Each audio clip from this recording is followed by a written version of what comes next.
Alright, I'm here to talk about The Killer, David Fincher's new film starring Michael Fassbender. It is about just one person, this killer, and it tells you a lot about it. But before I get on to the review, I will try to give you a brief story explanation about this film, because when you watch it, you might not be getting the first idea of the story until time goes on. It doesn't really tell you what this movie is about right at the start. Right at the start, it actually explains how this killer's brain is working, and I really like the fact that the film details that.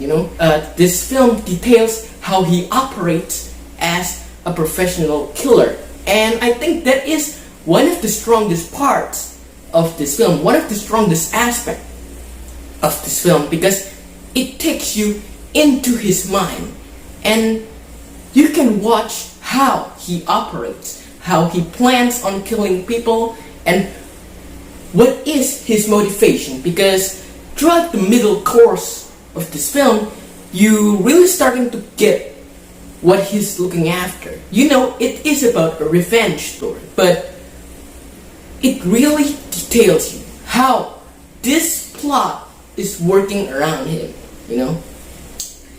So yes, in some way you have to break the film apart.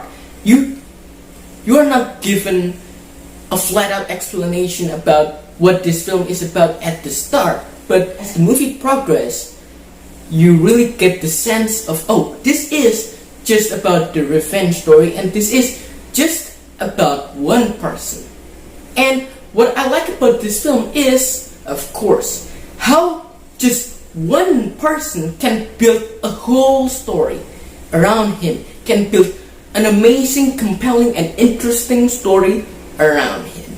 Because you are watching this film through his eyes and through his mind. The second thing that I like about this film is Michael Fassbender as the killer. This man really knows what he's going to do in this film, and I think he is very accurate into portraying a stoic killer person, and he portrays the character in a really realistic way. Everything that happens here is super realistic and unusual, because in some of the other movies you see how this person is operating, but often he always succeeds. Now this film does the opposite. He's just a normal person who sometimes misses the shot and tries to make this shot really count and really hits the target. And I really like that part of the film too. It really makes your character realistic and human. He doesn't always get the job done in first place, and when he does something wrong, there is some process about him learning what he should have done in precise mission. And I really like that aspect of the film. And when even there's a hand-to-hand combat, for example, he doesn't really succeed in the first place. He struggled to defeat his enemy. And I really like the realism that his character is portraying in the film. Now, I know this is not your regular action thriller film. This is more like a crime noir thriller rather than just a flat-out action. And maybe that can turn off some people on this film. Maybe you don't like this kind of movies, but you really know that this is Fincher's style of filmmaking.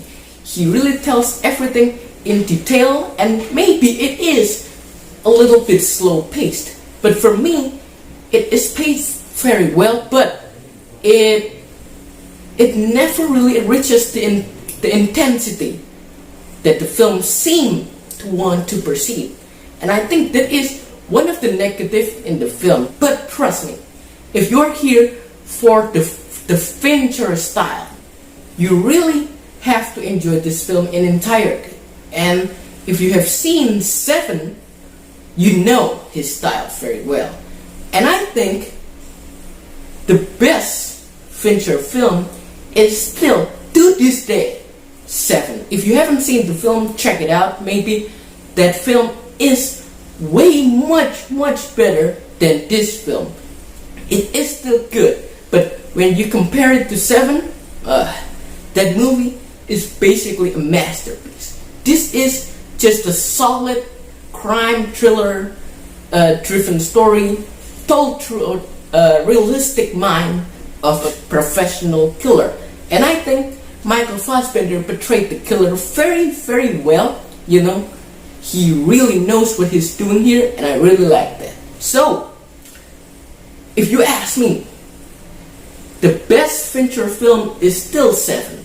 But I think this is still worth watching. If you are a Fincher's fan and you're hoping for this grand return of his, I think you must check it out. But if you do not like slow burn, do not check it out, you know? Because this film is a slow burn, but it never really pays off in the intensity that the plot is building around this film.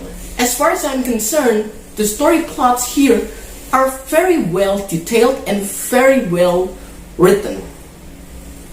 The only problem is in the execution. Maybe the execution really doesn't hit the mark, really doesn't feel that impactful.